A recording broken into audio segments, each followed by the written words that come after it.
Hello, and welcome back to another episode of Mindful Drawing. I am your host, NISA, and if you're new here, welcome.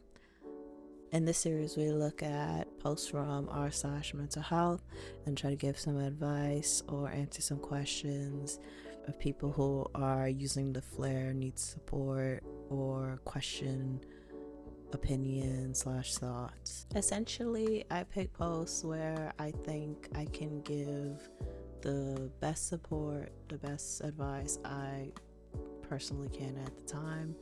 And also, I think about my friends who are listening and might find the subject matter interesting, or maybe it's something I think they might struggle with currently or have in the past. So that's kind of my criteria if you're curious as to which post I pick. But I would love it if you probably put the sound on the background and maybe do some coloring of your own, or you can throw on a video game or just something to kind of help you relax. I think that's what I want these videos to be. I want them to be a space where you can shed a lot of your stress and maybe at the end feel way more optimistic. With that being said, let's get right into it. Okay, so this one is pretty long. I honestly haven't read it. I'm gonna read it for the first time, recording it right now. So the post reads, "Hello." The title of it is "Strange Situation, Please Help. With the flare, need support." Hello, I'm currently in a much better place from the last time I wrote here. After 4 weeks of keen introspection, I wrote this out on Christmas night. Any interpretation would help. Constant shift in identities, interests that often coincide. I switch like entire personalities, often seeing things online or people and becoming them almost because it's really fun and the escapism works and it feels good. But recently I've noticed that this is actually harmful. I can't really do certain tasks, or I begin to not like things or people I previously had due to the current person I am being. As writing this, I've shifted from a deep interest in the singer from Salem, who's a large 100-kilo man. In doing this, I've developed an entirely new style, speech, views, and interests.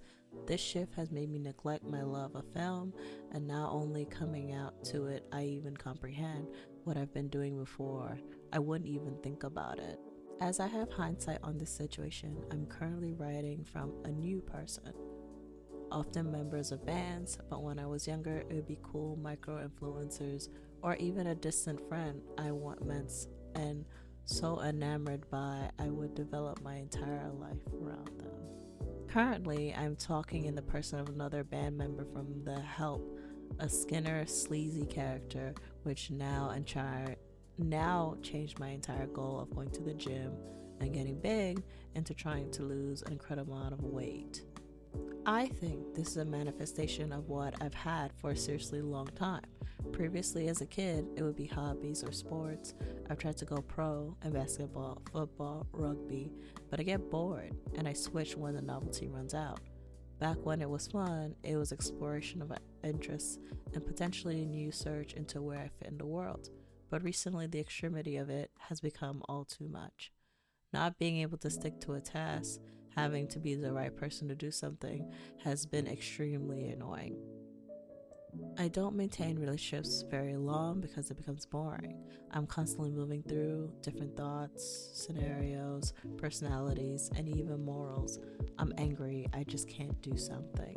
I'm also making clear and distinctive choices based on who I am at the moment.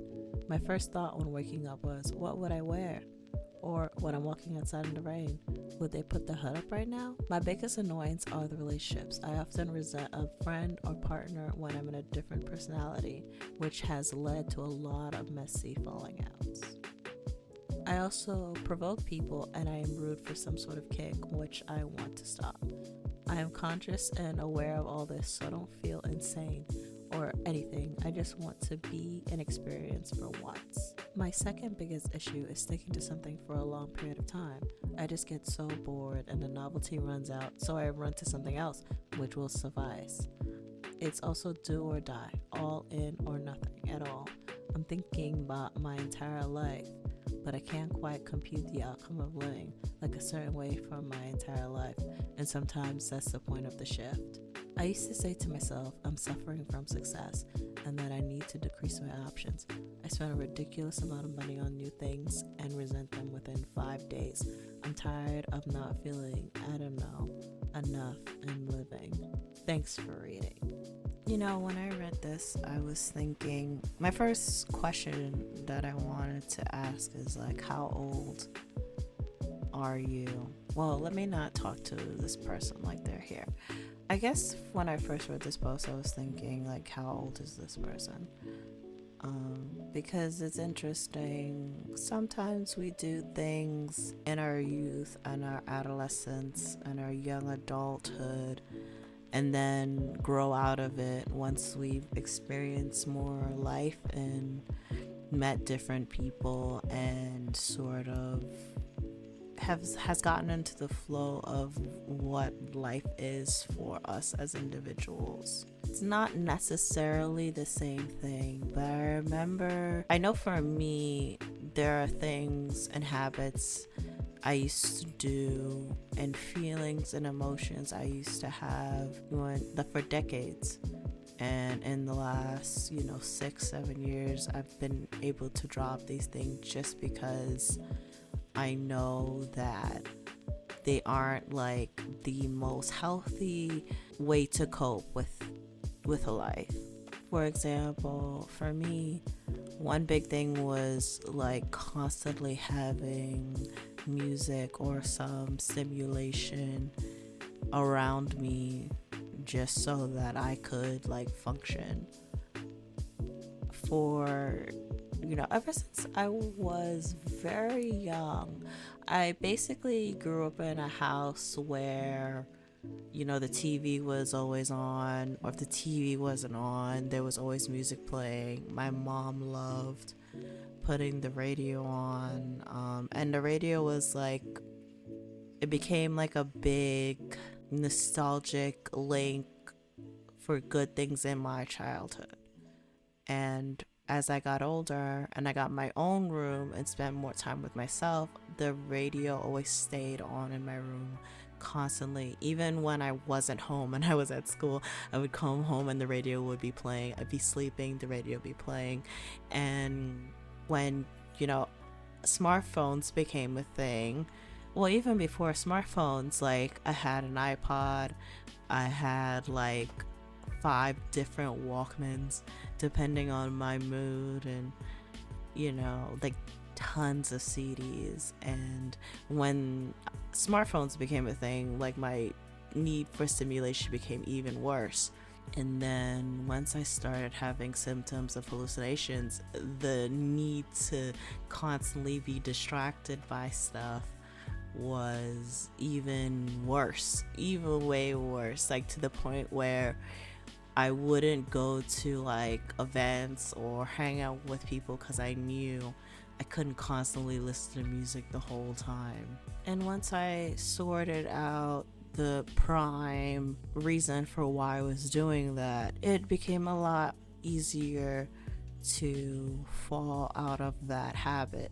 I still listen to music quite a bit, but I can do things in silence now, which is, for me, I think it's very novel, and I appreciate silence and boredom way more, because even as somebody who draws all the time, is very inspired by music and sounds in general, I've started to realize that having stimulation isn't always the best way to be inspired. Sometimes you need to be a little bored and for your brain to sort of breathe and process things.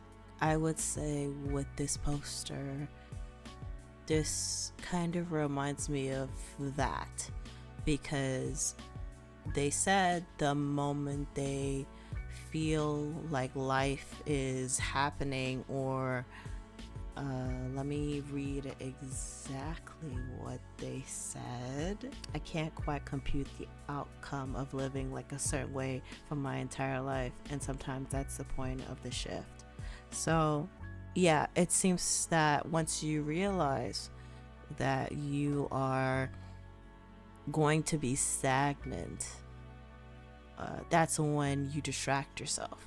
And the switching of personalities and identities is just purely a distraction and a coping mechanism at this point.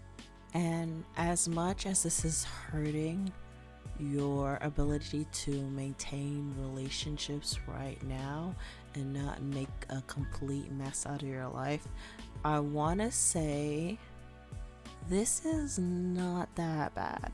Like from my perspective, because for me, what I see a lot in people who I come across during work, as someone who works in mental health, and even in my personal life, is people who can't change at all, and they need to change, and they can't change one singular thing.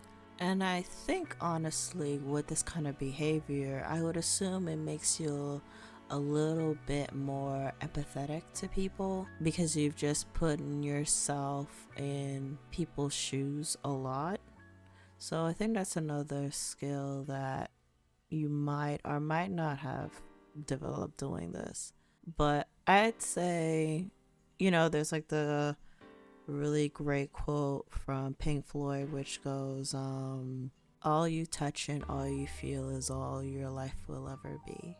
And because you've touched and worn so many hats and identities and personalities, I would assume, even though you don't have a set identity or personality, because it's so uncomfortable to be yourself, once you start to feel you're done wearing all the multiple hats, which I don't exactly know how you would stop this, I would assume you'd kind of have to go back to your childhood and re-examine what it is about stability and stagnation that you don't like exactly, and what you're distracting yourself from.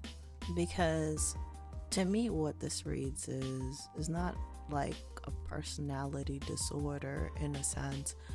It's more so there's a disruption in your being, because you even say things like, I try to make people upset because I get a kick out of it. In a way, that is kind of like part of you, right?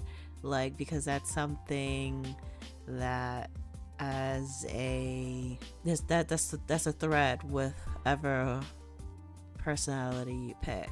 I would, if I was in your situation, I would try to think of or write down all the personalities or influencers or whomever you want to be that day, since it's usually real people that you're sort of copying, pasting from. What is it about them that you admire so much, that you want to emulate so much, that you want to be that person?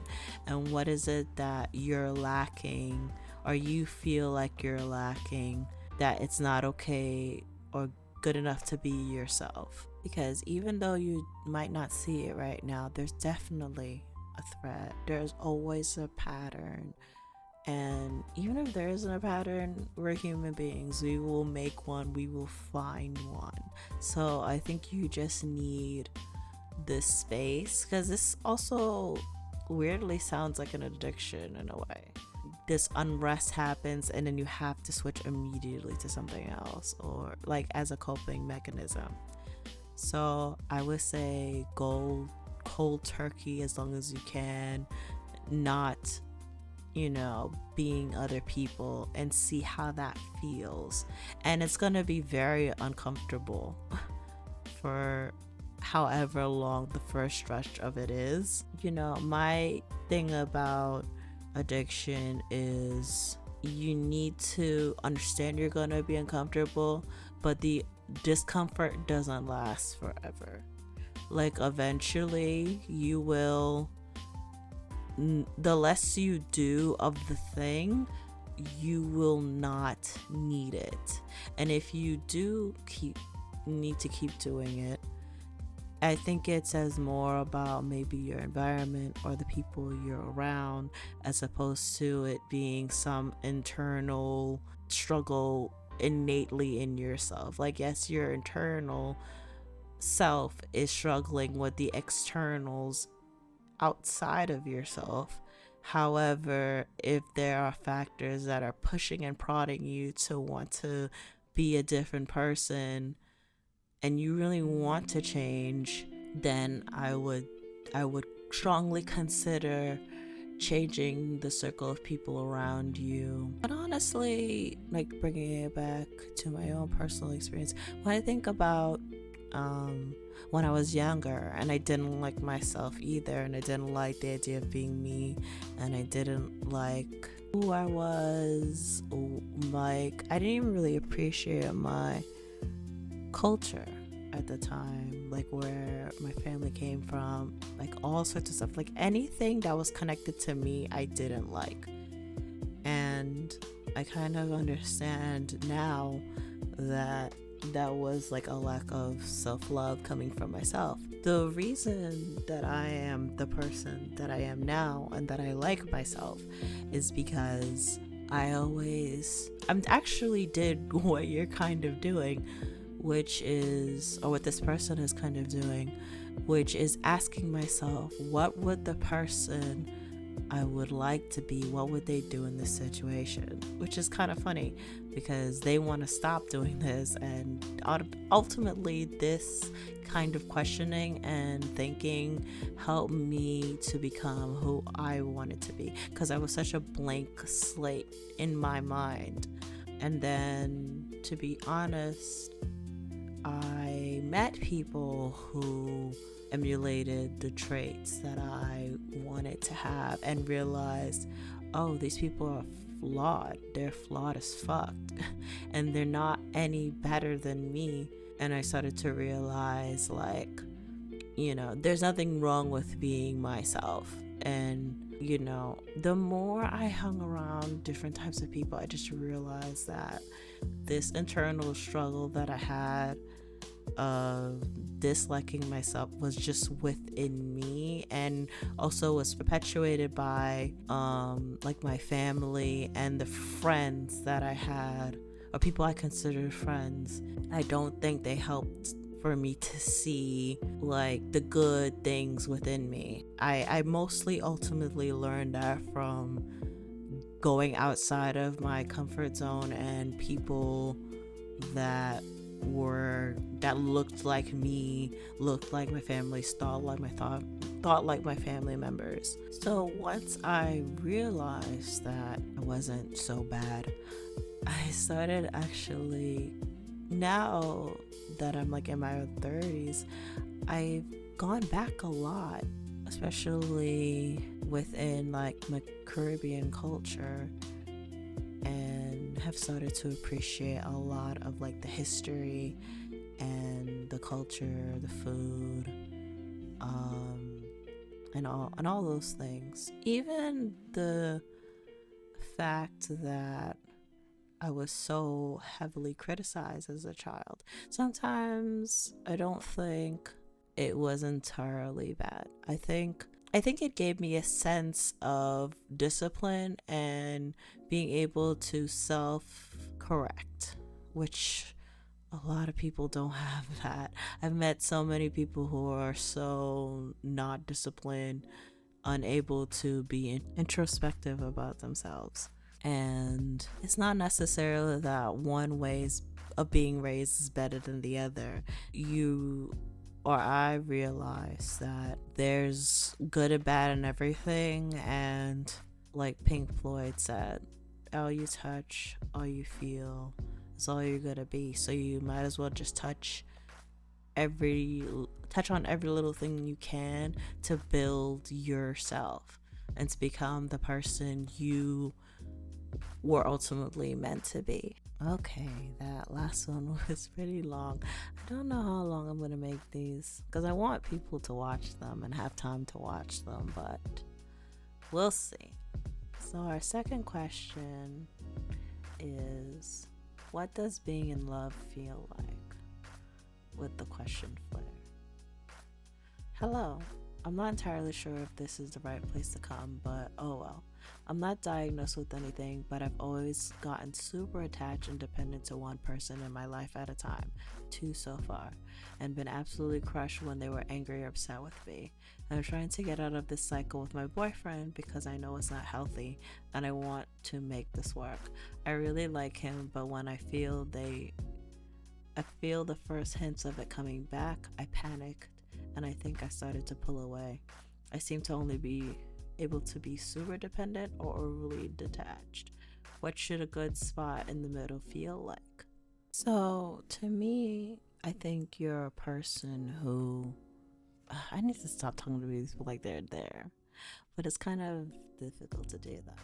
But I would say to this poster, seems like you're bouncing in between being avoidant dismissive and avoidant fearful. So I might put a little graph on the screen so you all can see kind of what I'm talking about here. So for the most part, there are four attachment styles: secure, anxious, avoidant, and fearful, which is also known as disorganized attachment style.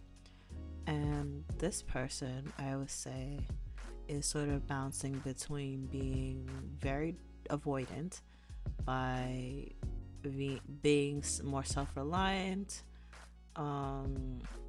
pushing away, and then also being avoidant fearful, which is you become super dependent in the relationship.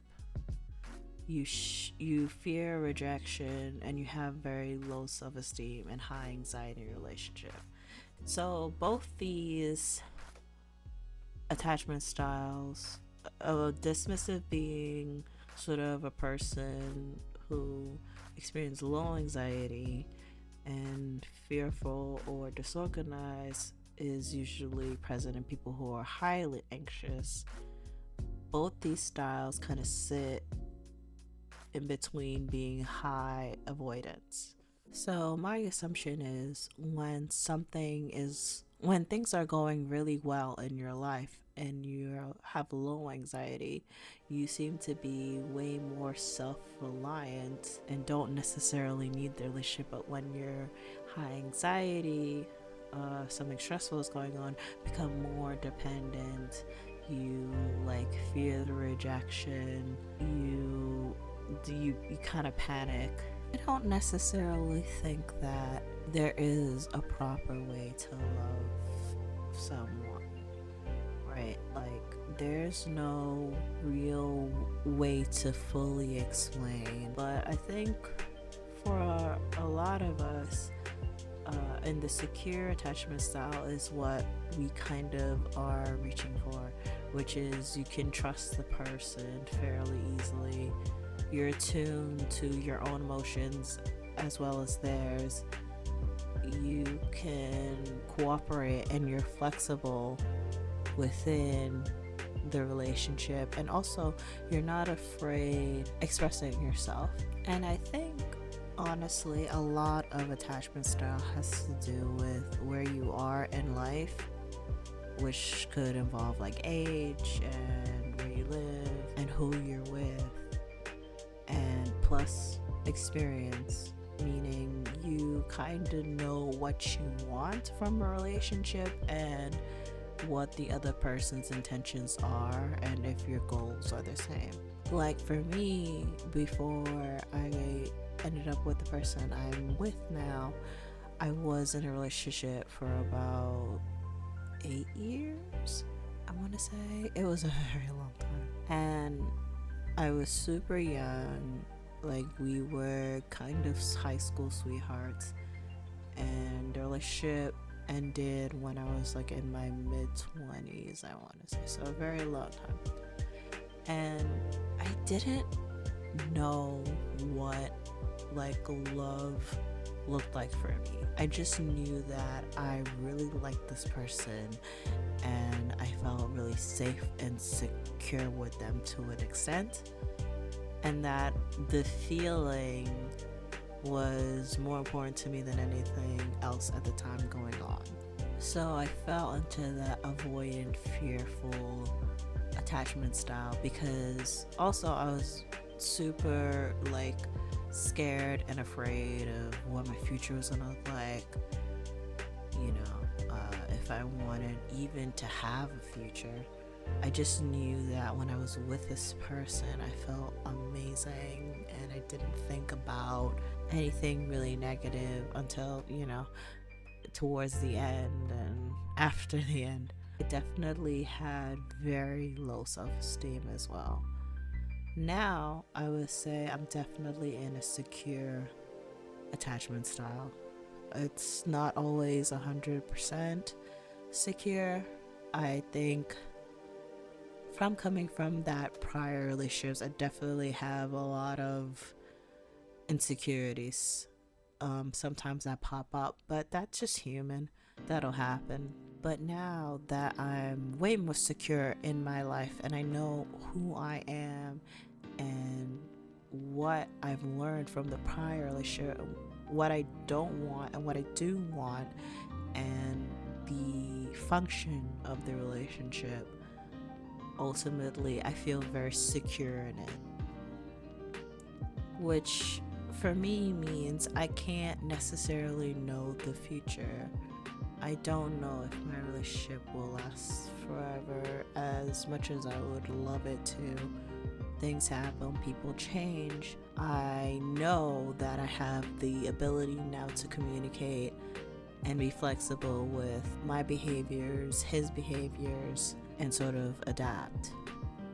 And I'm also willing to work on myself, and he's also willing to work on himself, because I think also when you're kind of in that fearful or dismissive space in a relationship, you can't predict what that tells me is that you also are not secure with that person in particular that you're in the relationship, because it's like you can't predict what they're gonna do. You start to be fearful that they might take the extreme and break up with you, which for any person, if the relationship has really good parts to it and it breaks or ends, that's going to be devastating for anybody. And that's ultimately